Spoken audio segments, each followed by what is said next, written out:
गुणवंत विद्यार्थी सत्कार सोहळा संपन्न। माळी कर्मचारी सेवा मंडळाचे आयोजन। माळी कर्मचारी सेवा मंडळ कारंजाच्या वतीने 10वी 12वी व शिष्यवृत्ती परीक्षेमध्ये गुणवंत विद्यार्थ्यांचा सत्कार दिनांक 18 ऑगस्टला स्थानिक महेश भवन या ठिकाणी पार पडला।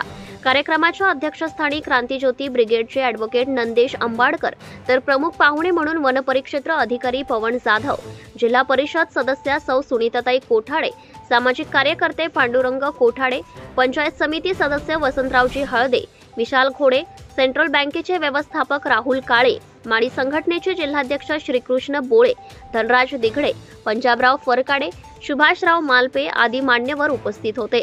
संत सावता महाराज, महात्मा फुले, क्रांतिज्योती सावित्रीबाई फुले यांचे प्रतिमेचे पूजनाने कार्यक्रमाची सुरुवात करण्यात आली। कार्यक्रमाचे प्रास्ताविक श्रीकृष्ण बोळे यांनी केले। यावेळी शिक्षण व क्रीडा क्षेत्रात उज्ज्वल यश संपादन करणाऱ्या विद्यार्थ्यांचा प्रमाणपत्र, गौरव चिन्ह, रोख रक्कम देऊन सत्कार करण्यात आला। वनपरिक्षेत्र अधिकारी पवन जाधव यांनी आपल्या मनोगतातून गेल्या 25 वर्षापासून भरीव कार्य करणाऱ्या या मंडळाच्या वाटचालीबद्दल गौरव उद्गार काढले आहे। तसेच विद्यार्थ्यांनी समोर आलेल्या संकटांवर मात करत जिद्दीने आणि अथक परिश्रमाने आपले ध्येय साकार करावे। थॉमस एडिसन 1000 वेळा आपल्या प्रयोगात अपयशी झाले, मात्र त्यांनी प्रयत्न सोडले नाहीत, म्हणून तो जगविख्यात झाल्याचं त्यांनी सांगितलं।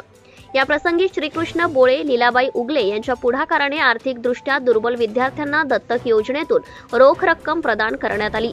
यावेळी 12वीतील समीक्षा शेंदुरकर, कोमल मोहन जिस्कार, तसेच 10वीतील आरती नामदेव जेवळे, गौरी सुनील काळे व शिष्यवृत्ती परीक्षेत वाशिम जिल्ह्यातून प्रथम आलेली पूर्वी संतोष डहाके यांच्यासह इतर गुणवंत विद्यार्थी यांचा तसेच उद्योजक पुरस्कार प्राप्त केल्याबद्दल अर्चना गोमासे यांचा स्मृतिचिन्ह व प्रमाणपत्र देऊन सत्कार करण्यात आला।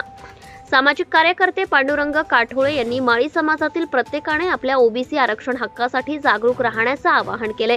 आपल्या अध्यक्षीय भाषणात ॲडव्होकेट अंबाडकर म्हणाले की घराघरातील संवाद नाहीसा होत आहे, संपूर्ण घर मोबाईलच्या नादात तल्लीन झालं आहे। अशा वेळी पालकांनी अधूनमधून आपल्या मुलांशी संवाद साधावा असे आवाहन त्यांनी केले। यावेळी क्रांतिज्योती ब्रिगेड या संघटनेच्या जिल्हाध्यक्षपदी प्राध्यापक सुनील काळे यांची निवड करण्यात आली। कार्यक्रमाचे सूत्रसंचालन हेमंत पापळे व अनुप डहाके यांनी केले, तर आभार प्रदर्शन विशाल वैद्य यांनी केले। कार्यक्रम यशस्वी करण्याकरिता मधुकरराव इंगळे, परमेश्वर व्यवहारे, योगेश्वर श्यामसुंदर, विवेक वासणकर, राजेंद्र श्यामसुंदर, सचिन महाजन, निलेश पेटकर, विजय भट, महेंद्र धनस्कर, शशिकांत वेळुकार यांनी परिश्रम घेतले। कार्यक्रमाला समाज बांधव विद्यार्थी मोठ्या संख्येने उपस्थित होते। प्रतिनिधी आरिफ पोपटे, कारंजा। आपल्या परिसरातील ताज्या आणि महत्त्वाच्या बातम्या पाहण्यासाठी आजच आपल्या धुमाकूळ महाराष्ट्र न्यूजला YouTube वर सबस्क्राइब करा आणि बेल आयकॉन प्रेस करा।